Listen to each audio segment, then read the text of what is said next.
안녕하세요. 덕훈튜브 덕수고등학교 물리교사 이덕훈입니다. 2020년 12월 21일 무슨 날인지 아시나요? 400년 만에 토성과 목성이 가장 가까이 근접한 날이었습니다.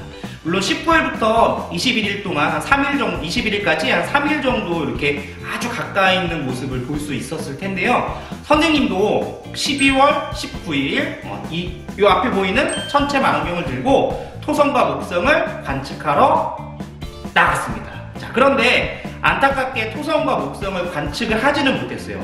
왜냐면 자, 6시 한 10분쯤 선생님이 나갔는데 6시 반 정도가 되니까 토성과 목성이 거의 수평면 근처로 이렇게 내려오더니 시야에서 사라졌습니다. 그래서 안타깝지만 달만 관측을 하게 되었어요.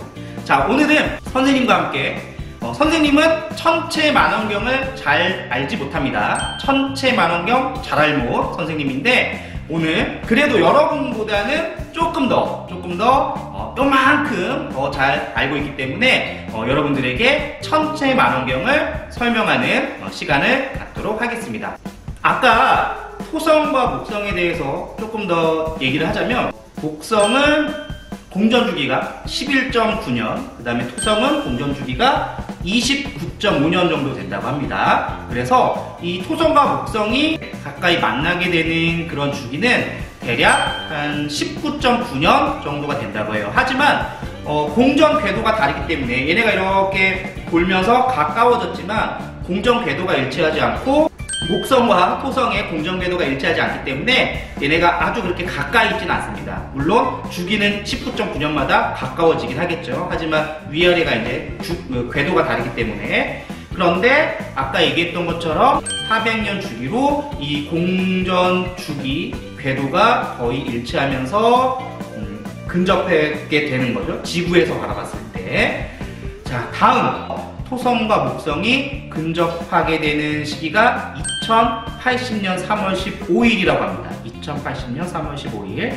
여러분들은 이때 한 번 더 관측을 할 수 있겠죠? 자, 먼저 선생님과 보게 될 망원경은 셀레스테론에서 나오는 트래블스코프 70이라는 망원경이에요. 망원경을 사면 이렇게 가방까지 세트로 구성이 되어 있습니다. 그래서 여기를 좀 보니까 이렇게 비닐에 잘 쌓여져 있네요. 망가지면 안 되니까. 망원경을 보니 여기가 이제 눈으로 보는 우리가 이제 저반 렌즈를 끼우는 곳 또는 아이피스를 끼우는 곳이라고 하고요. 여기가 이제 그 행성이나 별을 바라보는 곳의 렌즈가 되겠습니다. 이 길이가 대략 한 400mm 정도 되는 것 같아요. 우리가 이걸 초점 길이라고 하고 400mm의 초점 길이를 갖는 망원경이라고 할 수 있습니다. 자, 우리가 망원경에서 몇 배를 확대시킬 수 있는가를 우리가 얘기할 때는 이 병통의 길이도 중요하지만 여기 보니까 이렇게 렌즈가 두 개 있네요. 이 저반 렌즈가 되겠고요. 우리가 아이피스라고도 합니다. 여기 보니까 하나는 10mm, 하나는 20mm가 있고요. 누가 더 많이 확대가 되냐면 숫자가 작을수록 더 많이 확대가 됩니다. 얘가 더 많이 확대가 되겠죠. 그래서 최대로 확대될 수 있는 이 망원경의 최대 확대 배율은 약 한 165배 정도 확대가 될 수 있는 것 같아요. 그 다음에 또 아주 중요한 역할을 하는 요 녀석, 우리가 망원경에다가 이따가 이렇게 부착을 해볼 텐데요. 얘를 뭐라고 하냐면 파인더라고 합니다. 파인더. 우리가 별이나 행성을 관찰할 때 매우 멀리 있기 때문에 우리가 어떤 주변을 보더라도 숲을 먼저 보고 그 다음 숲 안에 있는 나무를 보게 되겠죠. 그러니까 조금 더 이렇게 큰 모습을 보고 그 안에 들어간 작은 것들을 우리가 보게 되기 때문에 요 녀석을 이제 파인더라고 하고 얘는 조금 더 덜 확대된 모습, 그러니까 넓은 부분을 볼 수 있는 녀석입니다. 작은 망원경이라고 생각하면 될 것 같아요. 그래서 얘를 먼저 보고 전체적인 큰 부분을 찾은 다음에 그 안에 조금 더 확대해서 볼 때 이제 얘를 이용을 하는 겁니다. 그래서 여기다 이렇게 달고 얘를 먼저 찾고 그 다음 얘를 관찰을 하게 되는 거예요. 반사경입니다. 반사경. 자, 반사경은 어디에 쓰는 물건이냐면 우리가 아이피스, 저반 렌즈를 망원경에 직접 이렇게 연결을 해서 이렇게 볼 수도 있지만 만약에 저 높이 떠 있는 별을 보게 된다면 우리가 이렇게 무릎을 구부리고 거의 누워서 바라봐야겠죠. 자세가 불편하니까 우리가 저반 렌즈를 바로 연결하지 않고 요 반사경의 역할은 이 안에 거울에 있어서 그냥 빛을 반사해주는, 상을 반사해주는 역할을 할 뿐입니다. 그래서 얘를 이렇게 연결을 하면 이렇게 불편한 자세가 아니라 조금 더 서서 편한 자세로 이렇게 바라볼 수 있는, 관찰할 수 있는 역할을 해주게 됩니다. 그리고 마지막으로 들어있는 거는 바로 삼각대가 되겠네요. 삼각대. 그래서 삼각대와 파인더, 그리고 반사경, 그리고 저반 렌즈 2개, 경통까지 이렇게가 이렇게 구성이 되어 있습니다.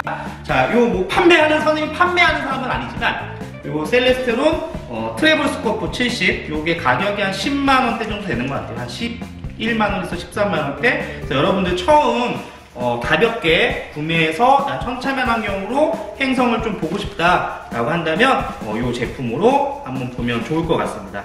선생님이 요걸 한번 조립이라고 할까요?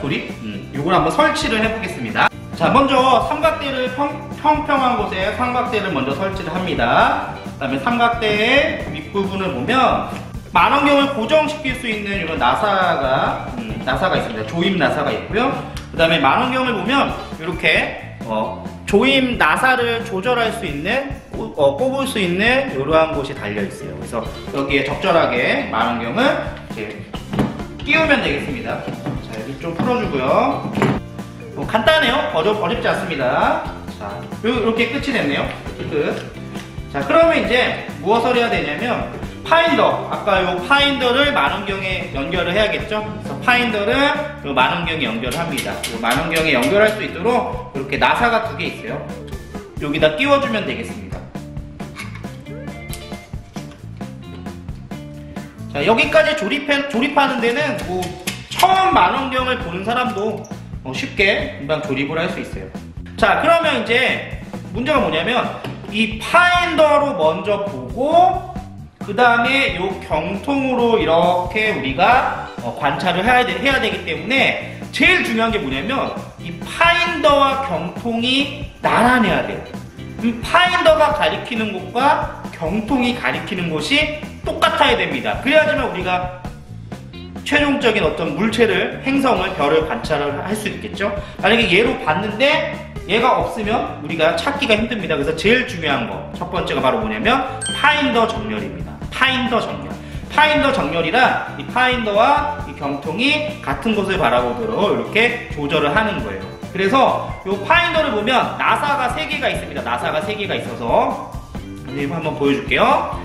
자, 이렇게 여기 보면 은색 보이죠? 하나, 여기 2개, 요 아래쪽에 3개, 이렇게 나사가 3개 있는데요.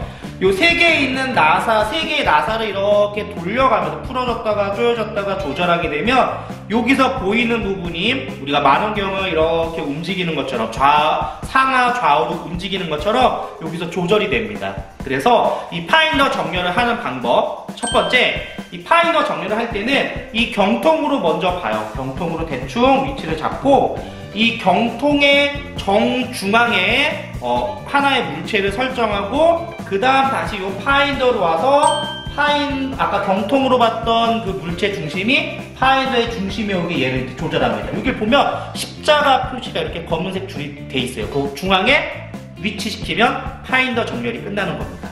말은 이렇게 쉽지만 파인더 정렬이 생각보다 쉽지 않아요. 그래서 요거는 이제 꼭 저녁이 아니더라도 낮 시간에 밝을 때 저기 멀리 있는 최소한 몇 킬로 이상 떨어져 있는 물체를 기준으로 요 파인더 정렬을 하면 한 번 해놓으면 다음부터는 그냥 연결만 하고 우리가 쉽게 별을 찾을 수가 있습니다.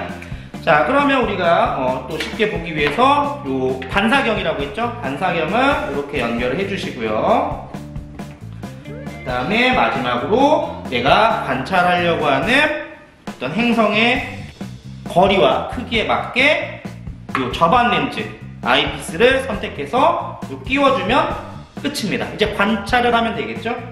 자, 이때 관찰할 때 아이피스를 선택할 때도 마찬가지, 너무 처음부터 확대된 어떤 모습을 보면 찾기가 쉽지 않기 때문에 처음에는 확대가 덜 되는, 즉 배율이 좀 작은, 그러니까 아이피스의 이 크기가 큰 20mm, 10mm, 20mm가 있으면 20mm 먼저 이용을 해서 행성이나 별을 관찰을 하고요. 그 다음에 조금 더 나는 크게 관찰을 하고 싶다라고 한다면 이제 저반 렌즈 아이피스를 바꿔서 관찰을 하면 되겠습니다. 선생님이 12월 19일 날 관찰을 할 때는 요 망원경을 갖고 관찰을 했어요. 그래서 아주 선명하게 달을 관찰했지만 아주 선명하게 관찰을 하지 못했습니다. 왜냐면 이따가 보게 될 90GT, 셀레스트론 90GT 망원경보다는 조금 배율이나 어떤 성능이 떨어지기 때문에, 그래서 이걸로 관측한 모습, 선생님이 관찰한 모습 영상으로 촬영했으니까 그 영상도 함께 보도록 하겠습니다.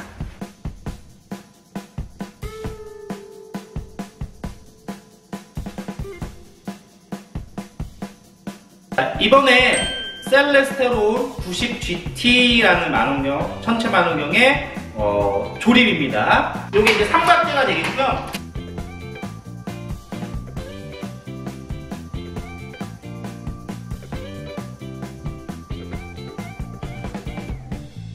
얘를 이제 가대라고 하는데요. 이게 핵심입니다. 핵심. 자, 이게 망원경의 경통이고요. 바축카포 같죠? 이렇게 펑. 파인더가 있고요. 그 다음에 반사경이 있고요. 반사경. 그리고 역시 저반 렌즈 2개, 아이피스 2개가 들어있습니다.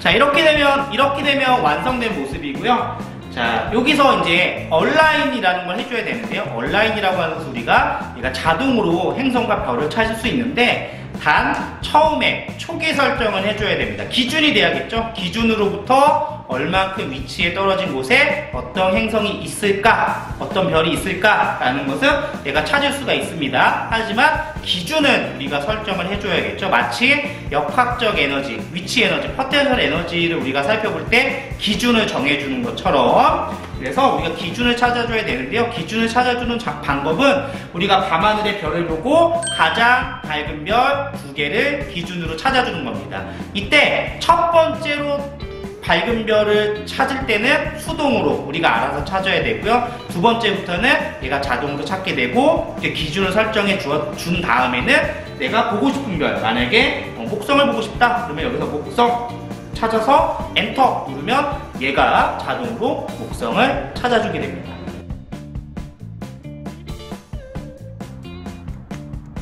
네, 지금 달을 찍고 있습니다. 망원경으로 달을 촬영하고 있는데요. 달이 너무 밝아서 지금 분화구가 사진으로는 보이는데 분화구가 사진으로 보이지 않는 것 같습니다. 사진으로 한번 다시 보여주도록 할게요. 오늘은 초승달이 뜹니다.